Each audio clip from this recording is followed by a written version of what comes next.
Tapi kalau munafik, yang dicarinya siapa? Besti. Kalau enggak, curhatnya di media sosial. Misal suami lagi jadi ujian, ih sebel deh. Berharapnya apa? Suami ngelihat kan, suami membaca. Tapi pada faktanya kan, jangankan ngelihat story kita. Reels yang udah numpuk di DM Instagram pun nggak dibaca sama mereka.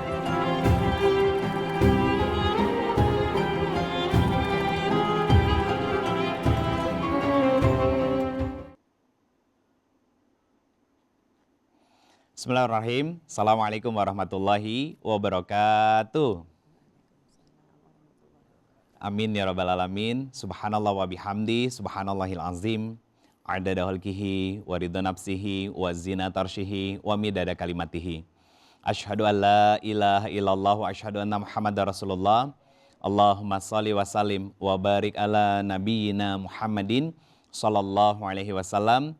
Assalamualaikum ya Rasulullahi sallallahu alaihi wasallam wa ala alihi wa ashabihi wa man tabi'ahum bi ihsan ila yaumiddin. Rabbi a'udzubika min hamazati syayatin wa a'udzubika rabbi ayahdurun. Subhanaka la ilma lana illa ma 'allamtana innaka antal alimul hakim.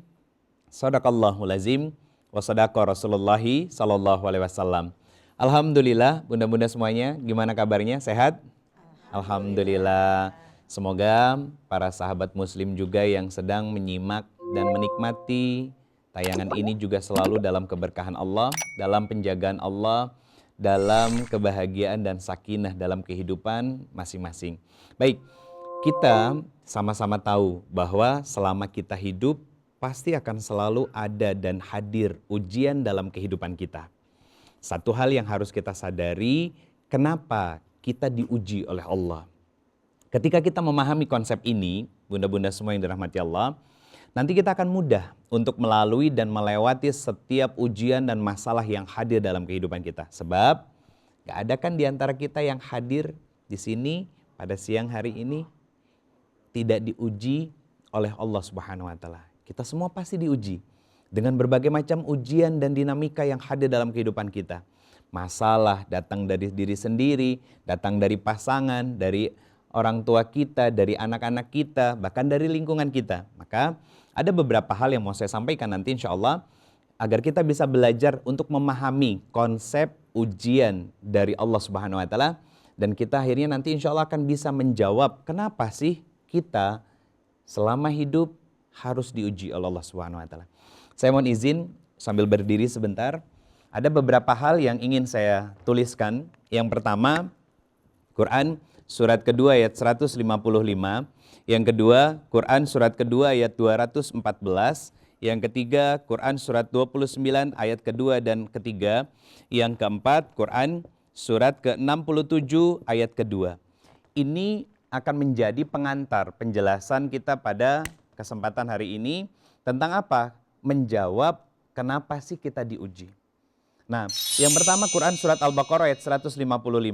Allah mengatakan bahwa kita itu pasti akan diuji. Selama hidup, ujian itu menjadi sebuah keniscayaan. Masalah itu akan silih berganti hadir dalam kehidupan kita. Bahkan ada ulama yang mengatakan begini bunda. Manusia itu diciptakan oleh Allah akan berpindah dari satu masalah ke masalah berikutnya. Dari satu ujian ke ujian berikutnya. Sampai Allah hadirkan ujian yang tidak ada solusinya, yaitu kematian. Artinya, di ayat-ayat ini Allah menjelaskan kepada kita bahwa ujian itu adalah sebuah keniscayaan, sebuah kepastian. Pertanyaannya, kenapa diuji? Ternyata di ayat 155 dari surat Al-Baqarah ini Allah mengatakan kepada kita wabassiris sabirin. Berikan kabar gembira, kabar yang membahagiakan kepada orang-orang yang sabar. Jadi poin pertama di sini kita diuji oleh Allah Subhanahu wa taala agar bahagia hidupnya. Jadi bukan makin stres, makin ruwet gitu bukan. Makin ngambang hidupnya, makin gak jelas arahnya bukan. Justru malah Allah pingin kita bahagia lewat ujian dan masalah yang hadir dalam kehidupan kita. Kenapa dan bagaimana nanti kita jelaskan perlahan. Yang kedua Quran surat Al-Baqarah ayat 214. Kata Allah begini, Am hasibtum an tadkhulul jannah. Hei hambaku, kamu hidup pasti bakal diuji. Kata Allah Subhanahu wa taala. Dan nanti ujian yang aku berikan dalam kehidupanmu itu akan mengantarkanmu pada irisan-irisan surga dan surga yang paling sempurna nanti di akhirat. Tapi kata Allah Subhanahu wa taala, ada janji di ayat ini Allah sampaikan kepada kita, ala inna nasrallahi qarib. Pertolongan Allah itu dekat. Allah tuh bersama dengan kita. Allah selalu nemenin kita. Allah selalu melihat, menatap dan menyaksikan kita dalam setiap aktivitas kita. Bahkan ada momen di mana Allah tahu kita lelah, kita capek dengan semua dinamika yang ada. Kita hampir menyerah, merasa bingung, berada di persimpangan jalan. Allah tahu, Allah faham, Allah melihat itu. Jadi ujian itu adalah sebuah keniscayaan untuk mengantarkan kita pada kebahagiaan. Yang ketiga, Quran surat Al-Ankabut ayat kedua dan ketiga bunda semuanya. Tentang apa? Ternyata ujian itu Allah hadirkan untuk menyeleksi. Apa yang diseleksi? Yang diseleksi adalah siapa yang imannya jujur dan siapa yang munafik. Apa maksudnya? Jujur itu berarti ketika diuji sama Allah, yang dicarinya Allah dulu. Ngadu sama Allah. Tapi kalau munafik, yang dicarinya siapa? Besti. Kalau enggak, curhatnya di media sosial. Misal suami lagi jadi ujian, ih sebel deh. Berharapnya apa? Suami ngelihat kan? Suami membaca. Tapi pada faktanya kan, jangankan ngelihat story kita. Reels yang udah numpuk di DM Instagram pun nggak dibaca sama mereka. Kadang jengkel ya, kadang sebel ya. Ah, itu dinamika. Ada tujuan besar kok. Kenapa Allah melakukan itu kepada kita? Tapi di antara tujuan itu Allah ingin menyeleksi siapa sih yang menjadi sandaran kita saat kita diuji oleh Allah. Siapa sih dan apa yang menjadi tempat kita bergantung ketika masalah itu silih berganti dalam kehidupan kita. Yang ketiga, Quran surat ke-67, surat Al-Mulk, ayatnya ayat kedua. Apa yang disampaikan oleh Allah Subhanahu wa taala? Ternyata ujian dan masalah itu hadir untuk apa? Ahsanu amala, untuk melihat dan mengeluarkan amalan terbaik dari diri kita. Apa maksudnya? Teman-teman, sebetulnya ada loh fase, tangga, episode dalam kehidupan kita yang seharusnya bisa menjadi jalan kita menuju surganya Allah Subhanahu wa taala. Tanpa harus capek-capek sholat malam yang istiqomah, tanpa kita berlelah-lelah melakukan sedekah yang jor-joran, ya kan? Tanpa kita kemudian harus menjadi ini, itu dan lain sebagainya. Apa? Bersabar dengan setiap ujian yang hadir dalam kehidupan kita. Tentu tidak mudah, tapi ternyata sabar dengan ujian itu nggak ada takaran pahalanya. Beda halnya sholat tahajud, ya. Sudah ditakar sama Allah. Di antaranya apa? Maqam mahmudah, kedudukan yang tinggi.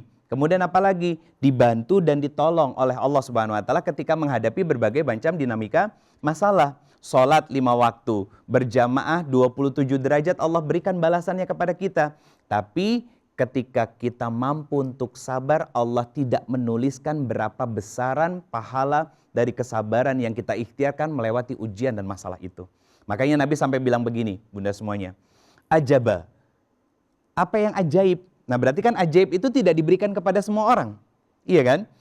Tidak semua orang bisa memiliki sabar. Tidak semua orang bisa bertahan secara kuat dan kokoh menghadapi masalah dan ujian yang hadir dalam kehidupan kita. Artinya Allah memilih orang-orang tertentu untuk bisa menikmati kesabaran demi kesabaran dalam menghadapi setiap dinamika dan ujian yang hadir dalam kehidupan kita. Kenapa dikatakan ajaib? Karena mereka adalah orang yang dipilih dan terpilih oleh Allah Subhanahu wa taala untuk bisa menapaki jalan-jalan masalah dan ujian dalam kehidupannya. Pertanyaannya, apa ganjaran yang akan Allah berikan kepada mereka? Ternyata Allah menyampaikan surga menjadi balasan buat mereka yang mau bersabar, mau mengadu kepada Allah, mau kembali kepada Allah ketika ada masalah-masalah dalam kehidupan mereka, dan mereka mau terus sujud dengan sujud-sujud terbaik kepada Allah Subhanahu wa taala. Apa nanti yang Allah berikan sebagai kompensasinya kepada kita? Hidup yang bahagia. Pertanyaan saya sederhana. Bunda semua udah bahagia belum hidupnya? Atau jangan-jangan pura-pura bahagia selama ini? Pakai fake face gitu ya, wajah yang berpura-pura, mulut senyum, tapi ternyata hati menjerit, ya. Di sini yang jadi jadi sebuah barometer dan koreksian langsung dari Al-Quran buat kita. Betulkah selama menjalani kehidupan kita sebagai seorang hamba, sebagai seorang anak untuk orang tua, sebagai istri terhadap pasangan, sebagai seorang suami juga kepada pasangan, sebagai seorang orang tua, ibu, ayah, lingkungan sosial dan lain sebagainya. Apakah kita benar-benar enjoy dengan semua kehidupan itu? Apakah betul-betul kita menikmati peran-peran itu? Itu jadi koreksian untuk kita. Jangan-jangan selama ini kita belum cukup bahagia sebagai seorang hamba menjalani peran kehidupannya. Lantas pertanyaannya, apa sih tujuan Allah memberikan ujian dan masalah dalam kehidupan kita? Yang pertama, tentu inilah bahasa kasih sayang tertinggi Allah buat kita. Ya, saking sayangnya Allah sama kita, saking cintanya Allah sama kita, Allah justru menitipkan masalah dan ujian.